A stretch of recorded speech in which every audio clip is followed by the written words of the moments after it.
दोस्तों ये कहानी है एक ऐसे इंसान की जो 400 से भी ज्यादा दिनों तक पैसिफिक ओशन में खोया रहा और भूखे पैसे भटकता रहा, जिंदगी और मौत की जंग लड़ता रहा और जाने अनजाने में उसने एक वर्ल्ड रिकॉर्ड भी बनाया। और 14 महीनों बाद जब किस्मत ने उसका साथ दिया तब वो जिंदा वापस भी लौट आया। लेकिन आते ही उसके साथ ऐसा क्या हुआ कि उसे जेल जाना पड़ा, जानेंगे आज की इस वीडियो में।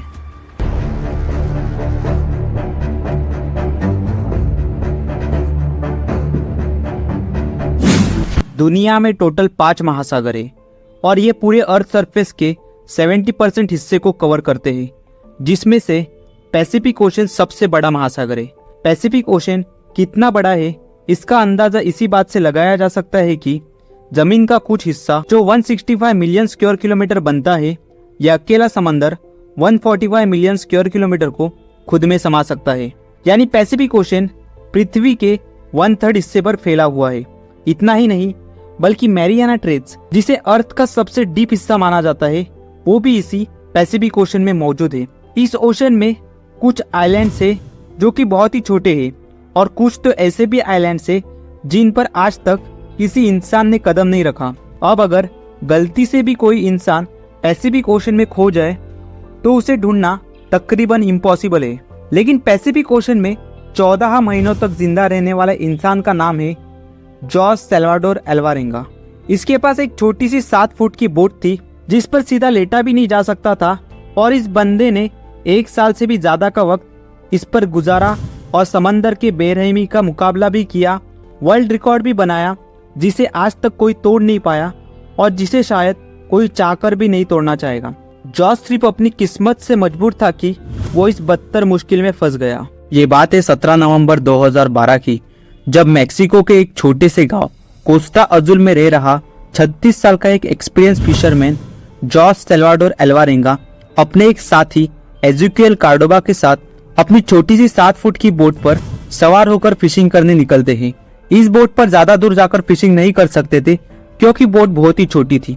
ये बिना छत और कैबिन वाली 7 फुट की नाव थी जिस पर केवल एक इंजन और मछलियां रखने के लिए एक ही फ्रिज था, इसलिए ये कुछ ही मछलियां पकड़ सकते थे। इसलिए अल्वारेंगा का प्लान था कि किनारे से 120 किलोमीटर दूर पैसिफिक ओशन में जाएंगे और 30 घंटे वहां बिताएंगे। अच्छी मच्छी हाथ लगी तो ठीक, वरना अपने घर लौट आएंगे। और वो अपने साथ सिर्फ इतने ही समय का खाना लेकर गए थे। वो रात को 1 बजे तट से 120 किलोमीटर दूर चले गए। दोनों ने मैक्सिको के किनारे से 120 किलोमीटर दूर अपना जाल बिछाकर कुछ ही समय हुआ था कि उतने में एक खतरनाक तूफान उन्हें अपने तरफ आता नजर आया। जैसे ही तूफान आया, नाव पर डूबने का खतरा मंडरा रहा था। अल्वारेंगा और कार्डोबा पैनिक हो जाते हैं और घबराहट में समय बचाने के लिए जाल को भी वही छोड़ देते हैं और अपनी जान बचाने के लिए बोट को फुल स्पीड से लगातार 6 घंटे तक भगाते हैं और जल्द से जल्द किनारे तक पहुंचने की कोशिश करते हैं। और रात भर तूफान से लड़ने के बाद जैसे तैसे वो समुद्र के किनारे पहुंचने ही वाले थे। सुबह के करीब 7 बज रहे थे और वो किनारे से सिर्फ 20 किलोमीटर ही दूर थे। उन्हें समंदर का किनारा भी दिख रहा था और उनका गांव भी, और तूफान को भी उन्होंने काफी पीछे छोड़ दिया था। लेकिन तभी अचानक से बोट का इंजन खराब हो जाता है और अब वो किनारे तक भी नहीं जा पा रहे थे क्योंकि अब उनके पास न तो नाव को आगे ढकलने के लिए चप्पू थे और ना ही बोट की दिशा नियंत्रित करने वाला सेल। उनके पास सिर्फ एक रेडियो था जिसके जरिए उन्होंने अपनी लोकेशन अपने बॉस को भेज दी और जवाब का इंतजार करने लगे। किस्मत इतनी खराब थी कि अपने बॉस के रिस्पांस का इंतजार करते करते रेडियो की बैटरी भी डिस्चार्ज हो गई। कुछ समय के लिए उन्होंने तूफान को पीछे तो छोड़ दिया था, लेकिन धीरे धीरे वो उनकी तरफ बढ़ रहा था। एक तरफ वो किनारे को देख रहे थे तो दूसरी तरफ अपनी तरफ आ रहे तूफान को। वो इतनी शिद्दत से आ रहा था कि मानो उन्हें जिंदा ही निगल ले। तूफान की वजह से समंदरी हवाई भी तेज हो रही थी जो उनके बोट को धीरे धीरे किनारे से दूर धकेल रही थी। उनकी नाव तट से दूर होती चली गई। इनके बॉस को जब तक रेडियो से मैसेज रिसीव होता है तब तक बहुत ही देर हो चुकी थी। हालांकि उनके बॉस ने उन्हें ढूंढने के लिए एक सर्च पार्टी भेजी थी, लेकिन हर गुजरते लम्हे अल्वारेंगा की बोट दूर से दूर होती गई। तूफान की वजह से ना तो ये कुछ देख पा रहे थे ना ही कुछ समझ पा रहे थे कि अब हम किस जगह पर है और किनारा किस तरफ है, और जाना भी है तो उन्हें किस दिशा में जाना है। दुर्घटना को 5 दिन बीत चुके थे और हवाओं ने उनकी नाव को किनारे से 450 किलोमीटर दूर धकेल दिया था। इतने बड़े महासागर में इतने छोटे बोट को ढूंढना बहुत ही मुश्किल हो रहा था। ना तो उनके पास कोई फ्लेयर गन थी और ना ही आग लगाने के लिए कोई ऐसी चीज थी जिससे आग लगा पाए ताकि धुएं से सिग्नल देकर किसे बुला सके। उम्मीद खत्म हो चुकी थी और 5 दिनों बाद उनके बॉस ने भी उन्हें ढूंढना बंद कर दिया था। दोनों ही एक दूसरे को देखकर सोचने लगे कि शायद अब बच पाना मुश्किल है। जो खाना वो साथ लेकर आए थे वो भी 2 दिन पहले ही खत्म हो चुका था और मछली पकड़ने के लिए उनके पास अब कोई साजो सामान नहीं था, क्योंकि जाल को भी वो पहले ही पीछे छोड़कर आए थे। अब ना ही इन दोनों के पास खाने के लिए कुछ बचा था, ना ही पीने के लिए पानी था। जिंदा रहने के लिए उन्हें वो करना पड़ा जो उन्होंने सपने में भी नहीं कभी सोचा होगा। दोनों का भूख से बुरा हाल था कि अचानक एक पंछी उनके नाव पर आकर बैठ जाता है। दोनों ने एक दूसरे की तरफ देखा और पंछी पर झपट पड़ते हैं, लेकिन वो उसे पकड़ नहीं पाते। दोनों को पता था कि हो सकता है कि पंछी वापस आए। इस तरह दोनों ने बहुत ही तरीके से उसे पकड़ने का प्लान करते हैं और उसे पकड़ने में कामयाब हो जाते हैं। इस तरह से उन्होंने जीविका के लिए पक्षियों और नाव के आसपास के मछलियों को अपने हाथों से पकड़कर कच्चा खाने लगे और पेट का गुजारा करने लगे। समंदर का खारा पानी पीने से इंसान की मौत हो सकती है। इस वजह से उन्होंने बारिश के पानी को प्लास्टिक की बोतल में इकट्ठा करना शुरू कर दिया, जिसे पीकर वो गुजारा करते थे। लेकिन जब बारिश न हो तब उन्हें मजबूरन प्यास बुझाने के लिए मछलियां और टर्टल्स का खून पीते थे, लेकिन वो भी तब जब वो उसे पकड़ने में कामयाब हो जाते थे, या तो कभी कभी उन्हें अपना यूरिन पीना पड़ता था। वो दोनों किस कदर मेंटल और फिजिकल टॉर्चर से गुजर रहे थे ये हम इमेजिन भी नहीं कर सकते। जैसे तैसे दिन गुजरते गए और फिर महीने। आखिरकार जॉश के साथी कार्डोबा की हिम्मत अब टूट रही थी। वो इस टॉर्चर को बर्दाश्त नहीं कर पा रहा था और 4 महीनों बाद उसने सुसाइड कमिट कर दिया और अब बोट पर एल्वारेंगा अकेले ही रह गया था। जहां तक नजर जाती उसके चारों तरफ सिर्फ पानी ही पानी था, जिसे देखकर उसे जिंदगी की कोई उम्मीद नजर नहीं आ रही थी। वो अकेला जिंदा रहने के लिए हर एक दिन स्ट्रगल कर रहा था। रात को सोते हुए बस उसे एक ही डर सताता था कि कहीं ये रात उसकी आखिरी रात ना हो। एक अंदाजे के अनुसार एल्वारेंगा पैसिफिक ओशन के एक ऐसे हिस्से में फंसा था जिसे दुनिया का सबसे खामोश एरिया माना जाता है, क्योंकि यहाँ से सिर्फ कार्गो शिप्स ही गुजरती है। समंदर में फंसे जॉर्ज को अब 6 महीने हो चुके थे। इस वक्त उसकी भी जीने की उम्मीद खो चुकी थी।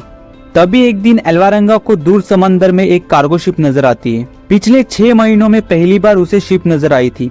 शिप देखते ही उसकी आंखें चमक उठती है और उसमें जिंदा रहने की उम्मीद फिर से जाग उठती है। एल्वारेंगा ने शिप की तरफ हर मुमकिन इशारा करने की कोशिश की, लेकिन बदकिस्मती से कार्गो शिप इतनी दूर थी कि वो जॉश को ना देख सके और देखते ही देखते जॉश की नजरों से वो शिप भी गायब होने लगी।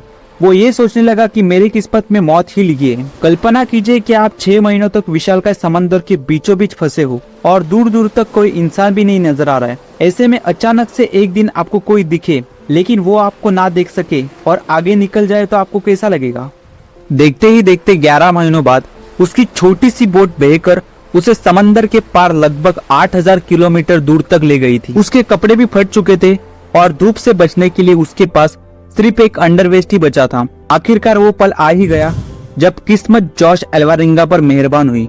30 जनवरी 2014 को, यानी पूरे के पूरे 14 महीने यानी 438वें दिन, जॉश ने अपनी बोट के आसपास पानी में नारियल तैरते देखे और आसमान में बहुत से पंछी मंडरा रहे थे।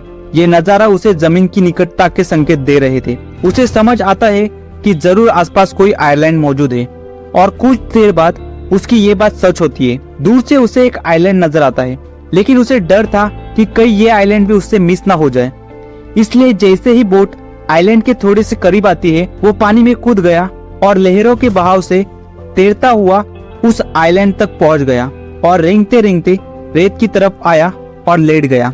उसे इतनी खुशी हुई मानो जैसे उसने मिट्टी नहीं बल्कि सोने का खजाना मिला हो। एल्वारेंगा चमत्कारिक रूप से विशालकाय पैसिफिक ओशन में स्थित एक रिमोट आइलैंड जिसका नाम एबॉन एटॉल था, उस पर पहुंच चुका था। यह आइलैंड एल्वारेंगा के स्टार्टिंग पॉइंट से 11,000 किलोमीटर दूर था। ये ऊपर वाले का चमत्कार ही था कि हवाओं के रुख ने उसके छोटे से नाव को इस आइलैंड की ओर ले गई, वरना अगर गलती से वो इस आइलैंड पे नहीं पहुंच पाता या थोड़ी सी हवाओं का रुख यहाँ से वहाँ होता तो वो इस द्वीप पर कभी पहुंच ही नहीं पाता और उसका अगला स्टॉप फिलीपींस में होता, जो इस आइलैंड से 5000 किलोमीटर दूर है। पिछले 14 महीनों बाद जॉश ने जमीन पर कदम रखा था। जब वो इस आइलैंड पे पहुंचा तो उसे वहाँ एक घर दिखाई देता है। जिसमें वहाँ के लोग मौजूद थे। पिछले 438 दिन बाद जॉश का किसी इंसान से पहली बार कांटेक्ट हुआ था। अल्वारेंगा ने वहाँ के लोकल लोगों से बातचीत की और वहाँ के लोगों ने जॉश की हालत देखी और उसे खाने पीने के लिए दिया।